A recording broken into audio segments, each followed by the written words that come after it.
ఈ ప్రపంచంలో జీవితం ఎక్కువగా నదుల ఒడ్డునే పుట్టింది. నీరు ప్రవహించే చోట మనుషులు స్థిరపడ్డారు, సంస్కృతులు ఏర్పడ్డాయి, జీవన విధానం రూపుదిద్దుకుంది. జలాలు పర్వతాల నుంచి పుట్టి భూమిని తాకుతూ మనుషుల జీవన విధానానికి అండగా నిలుస్తాయి.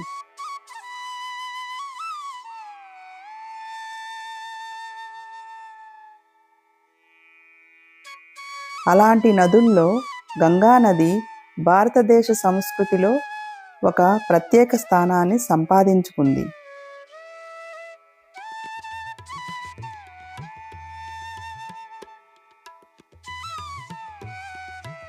ఈ నది ఒడ్డున వేల సంవత్సరాలుగా ఒక పవిత్రమైన జీవన శైలి వికసించింది.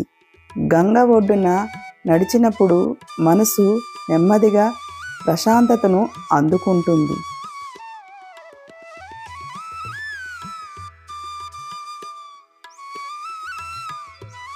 ఆ ప్రశాంతతలోనే ఆధ్యాత్మిక అనుభూతి వెలుగులోకి వస్తుంది. ఈ నది ఒడ్డున మనిషి జీవన విధానం, ఆలోచన ధోరణి, ఆధ్యాత్మిక భావన అన్నీ కలిసి ఒక ప్రత్యేక అనుభూతిగా మారుతాయి.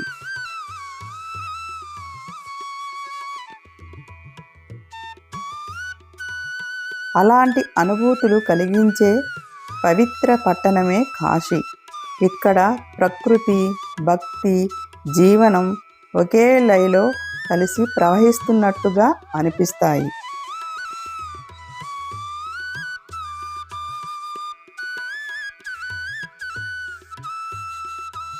ఇలాంటి ప్రకృతి అందాలు, ప్రకృతిలో నదులు మరియు పవిత్ర ప్రదేశాల అనుభూతులు మీతో పంచుకోవాలనే మా ఈ ప్రయత్నం. మీరు చూస్తున్నారు నాగ్ నేచర్స్ హబ్ ఛానల్. దయచేసి మీరు ఈ వీడియోని ఎక్కడా స్కిప్ చేయకుండా పూర్తి వరకు చూడండి.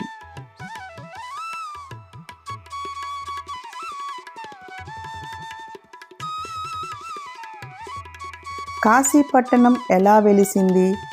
పురాణాల్లో కాశీకి ఎంతో విశిష్ట స్థానం ఉంది. ఈ పట్టణం మహాశివుడి ఆశీర్వాదంతో వెలిసిందని చెబుతారు.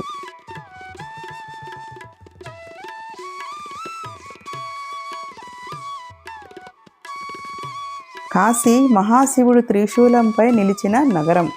కాశీకి ఇంకొక పేరు ఉంది, అది అవిముక్త క్షేత్రం. కాలం మారినా, రాజ్యాలు మారినా కాశీ తన ఆత్మను నిలుపుకుంది.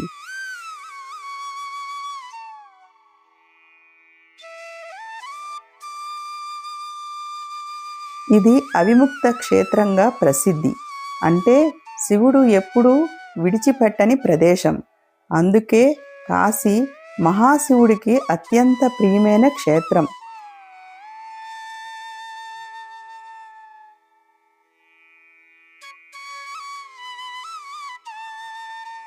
కాశీ ఆధ్యాత్మికతతో పాటు జీవనతత్వాన్ని కూడా నేర్పే ప్రాంతంగా మారింది.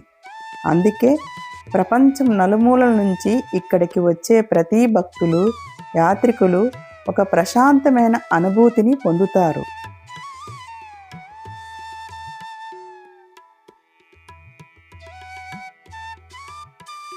అసలు గంగానది ఎలా పుట్టింది? పురాణాల ప్రకారం గంగానది స్వర్గం నుంచి భూమికి వచ్చింది.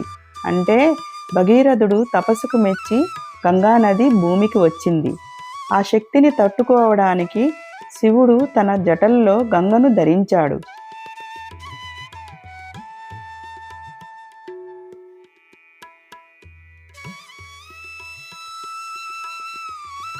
తర్వాత నెమ్మదిగా భూమిపైకి ప్రవహింపచేశాడు.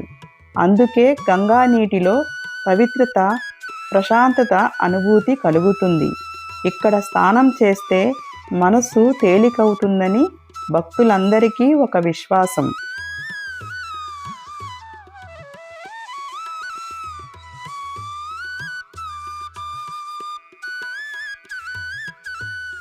బోట్లు ముందుకు సాగుతుంటే ఘాట్లపై జీవితం కనిపిస్తుంది. ఎక్కడో పూజలు, ఎక్కడో జ్ఞానం, ఎక్కడో నిశ్శబ్దం. ప్రతి ఒక్కరూ తన తాను గంగతో మాట్లాడుకుంటున్నట్టుగా అనిపిస్తుంది.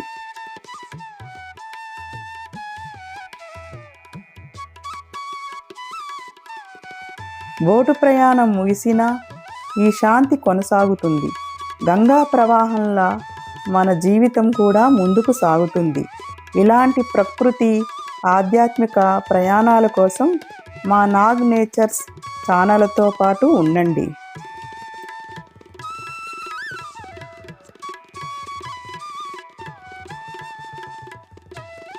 సాయంత్రం వేళ గంగానది ఒడ్డున జరిగే ఆరతి ఒక దివ్యమైన దృశ్యం. దీపాల వెలుగు, మంత్రాల నాదం, గాలిలో పరుచుకున్న ధూప సువాసన ఈ క్షణాల్లో సమయం నెమ్మదిగా కొనసాగుతున్నట్టుగా అనిపిస్తుంది. ఈ అనుభూతి మాటల్లో చెప్పటం కష్టం, చూడగానే హృదయంలో నిలిచిపోతుంది.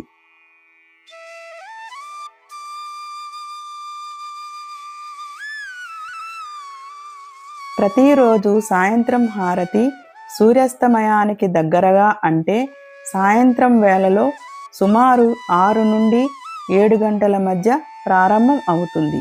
ఈ హారతి సుమారు 45 నిమిషాల నుండి 1 గంట పాటు జరుగుతుంది.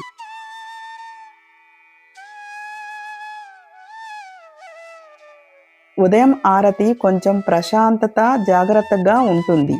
ఇది ముఖ్యంగా హస్సీ ఘాట్ వద్ద ఉదయం సూర్యోదయానికి ముందుగానే జరుగుతుంది. అంటే సుమారు 5 నుండి 5:30 సమయంలో జరుగుతుంది.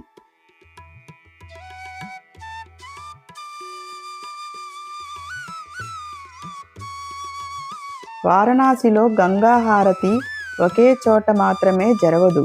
ప్రతిరోజు సాయంత్రం దశాశ్వమేధ ఘాట్లో అత్యంత గొప్పగా హారతి జరుగుతుంది.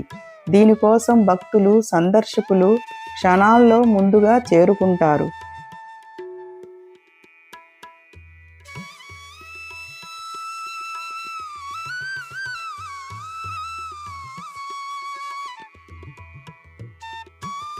దీపాల వెలుగు, మంత్రాల నాదం, గంగా నదిలో ప్రతిబింబించే అద్భుతం మన హృదయాన్ని నింపుతుంది.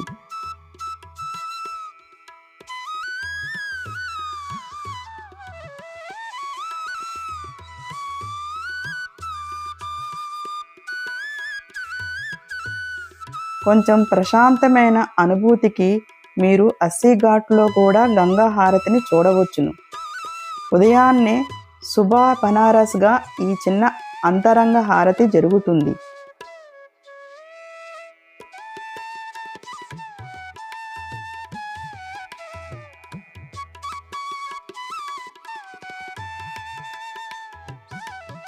సాయంత్రం సౌమ్యమైన హారతి కూడా ఉంటుంది.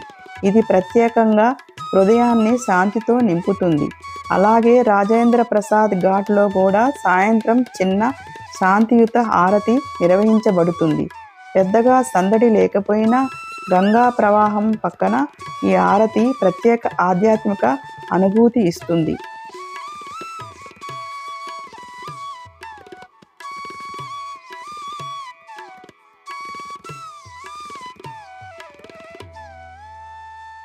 మనం చూస్తున్నది ఈ 3 ఘాట్లలో జరిగే గంగా హారతి. ప్రతి ఒక్కరూ హృదయాల్లో శాంతి, ప్రశాంతతను అనుభూతి చెందుతారు. ఈ దివ్య దృశ్యం, దీపాల వెలుగు, మంత్రాల నాదం, ఈ అనుభూతి మాటల్లో చెప్పడం కష్టం, చూడగానే హృదయాల్లో నిలుస్తుంది.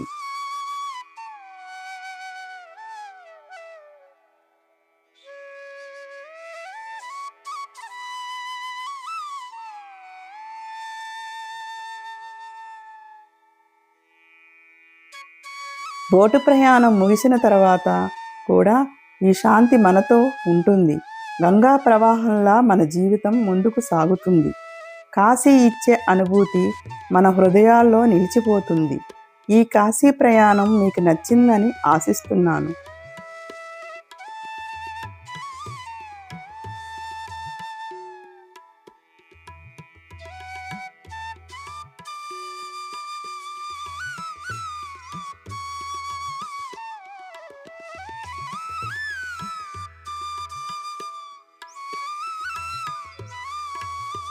మీకు ఈ వీడియో నచ్చితే లైక్ చేయండి, షేర్ చేయండి, మీ అభిప్రాయాలను కామెంట్లో తెలియజేయండి మరియు మా నాగ్ నేచర్స్ హబ్ ఛానల్ను సబ్స్క్రైబ్ చేయండి.